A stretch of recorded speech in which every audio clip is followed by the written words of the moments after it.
कहावत है कि गंगा में फिसले बंगाल पहुंच गए, रुके वहां भी नहीं, फिसलते चले जा रहे हैं।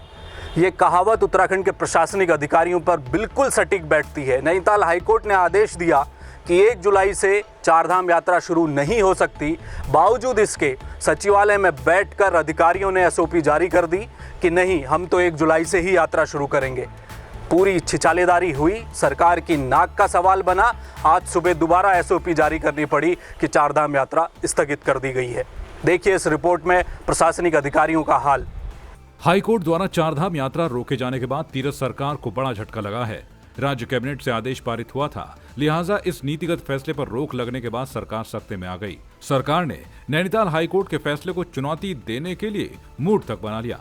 सरकार के तेवर देख सचिवालय में बैठे अधिकारी भी जोश में आ गए और कोर्ट की रोक के बावजूद उन्होंने आनन फानन में कल ही देर शाम 10 बजे चारधाम यात्रा को लेकर एसओपी जारी कर दी। चौतरफा किरकिरी के बाद आज सुबह सरकार को चारधाम यात्रा को लेकर संशोधित एसओपी जारी करनी पड़ी, जिसमें हाईकोर्ट का हवाला देकर सरकार ने बताया है फिलहाल यात्रा शुरू नहीं की जा सकती। जबकि कैबिनेट मंत्री और शासकीय प्रवक्ता सुबोध उनियाल ने कहा है कि सरकार ने पूरी तैयारी के बाद ही स्थानीय लोगों को सीमित संख्या में चारधाम दर्शन की इजाजत दी थी। उन्होंने कोर्ट के आदेश पर आश्चर्य व्यक्त करते हुए कहा कि सरकार आदेश की लिखित कॉपी मिलने के बाद उसका परीक्षण कराएगी और जरूरत पड़ी तो सरकार नैनीताल हाईकोर्ट के आदेश के खिलाफ सुप्रीम कोर्ट तक जाएगी। हाईकोर्ट का लिखित आदेश मिलने के बाद उसका परीक्षण सरकार करेगी और परीक्षण करने के बाद आवश्यकता पड़ी तो सरकार उच्चतम न्यायालय जाएगी।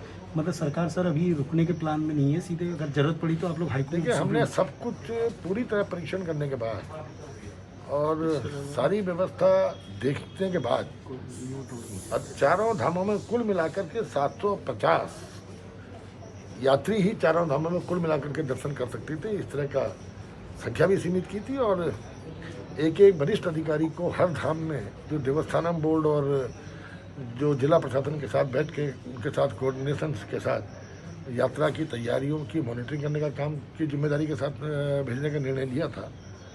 ऐसी परिस्थिति में माननीय उच्च न्यायालय द्वारा जो निर्णय दिया गया, जो स्टे किया गया, उसके मैंने आपसे कहा कि उसके निर्णय की कॉपी मिलने के बाद उसके परीक्षण के बाद ही सरकार इसमें आगे का निर्णय लेगी। आपको बता दें कि राज्य सरकार ने 1 जुलाई से चारधाम यात्रा शुरू करने का फैसला लिया था। सरकार ने बकायदा चारधाम यात्रा के मामले को कैबिनेट के माध्यम से अप्रूवल दिया, जिसके तहत पहले चरण में गंगोत्री, यमुनोत्री, केदारनाथ और बद्रीनाथ धाम के दर्शन किए जाने थे। इसमें भी केवल उत्तरकाशी, चमोली और रुद्रप्रयाग जिले के स्थानीय निवासी ही चार धामों के दर्शन कर सकते थे। लेकिन नैनीताल हाईकोर्ट ने एक जनहित याचिका पर सुनवाई करते हुए राज्य कैबिनेट के आदेश पर अंतरिम रोक लगा दी है। कोर्ट ने कोरोना संक्रमण को लेकर सरकार की तैयारियों पर सवाल खड़े किए हैं। कोर्ट ने भी कहा है कि ऐसा लगता है कि सरकार ने हरिद्वार कुंभ की कोरोना गाइडलाइन को ही कॉपी पेस्ट कर दिया है, जो कि सही नहीं है। कोर्ट ने कहा है कि पहले सरकार चारधाम यात्रा में कोरोना संक्रमण को लेकर फुल प्रूफ प्लान बताए। अब 7 जुलाई को इस मामले पर हाईकोर्ट सुनवाई करेगी और उसके बाद ही साफ हो पाएगा कि चारधाम यात्रा शुरू होगी या नहीं। नैनीताल हाईकोर्ट ने 1 जुलाई से चारधाम यात्रा पर रोक लगा दी है, लेकिन इस आदेश को सुप्रीम कोर्ट में चुनौती देना सरकार के लिए आसान नहीं है।